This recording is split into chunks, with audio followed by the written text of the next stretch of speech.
Good morning, everyone. We're continuing here in KITZUR, HILCHOS, SHABBOS, in the laws of bishul of cooking. And this one is called Lemaher Bishuloi, to quicken the cooking process itself.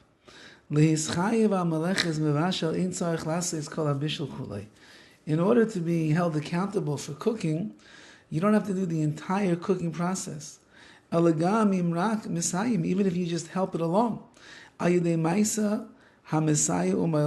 you do some kind of an action that helps the food to cook more, you're also going to be held accountable. So too, someone who just quickens up the cooking process. For example,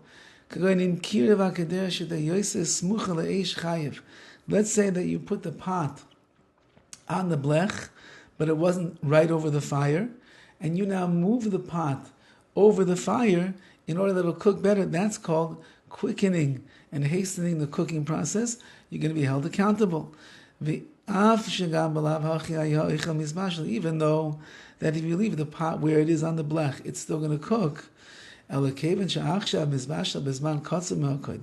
Since now it's going to cook shorter than it would have before, it's considered bishul, cooking, and you're held accountable.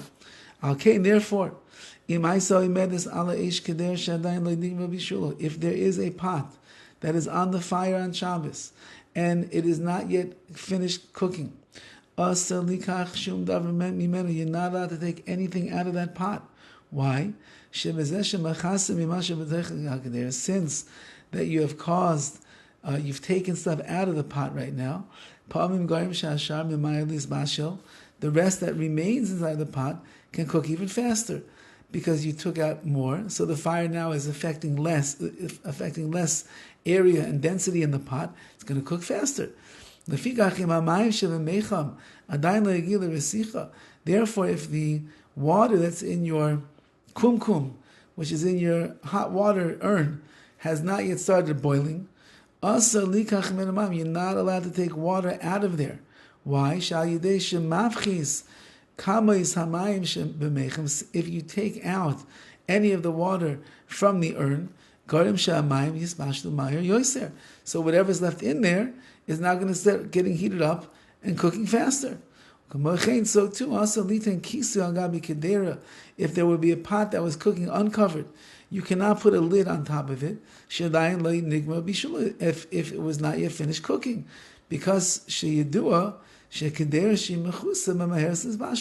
when you cover a pot, it cooks much faster than if it's cooking uncovered. Since that if you are makar, if you bring the cooking process to happen faster, that's a Isser deraisa, that's a Torah prohibition. You have to be very careful about this. Do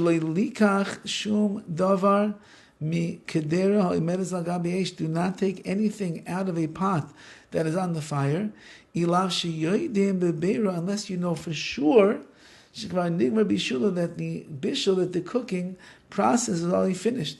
So here he's saying that if you have a pot that's on the fire and you know that it's completely cooked, you would be able to remove stuff in that way. We'll see later if that's going to be true. But right now he's saying yes. But if you know for sure that it's not completely cooked, for example, the cholent you put on and it's Friday night and you know that it's not going to cook for another good amount of hours till it's fully cooked, you won't be able to take anything out of there. So to putting the lid on top of the pot. So if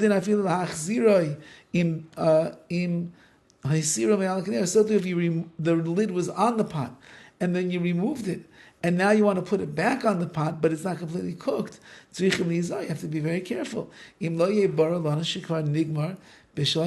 you don't know for sure that the food that was inside the pot was completely cooked, you may not return the lid to it. So too, you're not allowed to stir the pot before it's completely cooked, which means while it's on the fire, because that also is going to hasten the cooking process. And there is also, you're going to be held accountable for doing such a thing. Ukfar kasavnu, we already wrote sheyesh mechayovim alagasa afilu im kvar nigmar bishulo. And there are those who hold that mixing a pot that's on the fire, even if it was already completely cooked, even there's going to be a problem of bishul because you're making it better, and so therefore stay away from stirring the pot on the fire altogether. Have a wonderful day.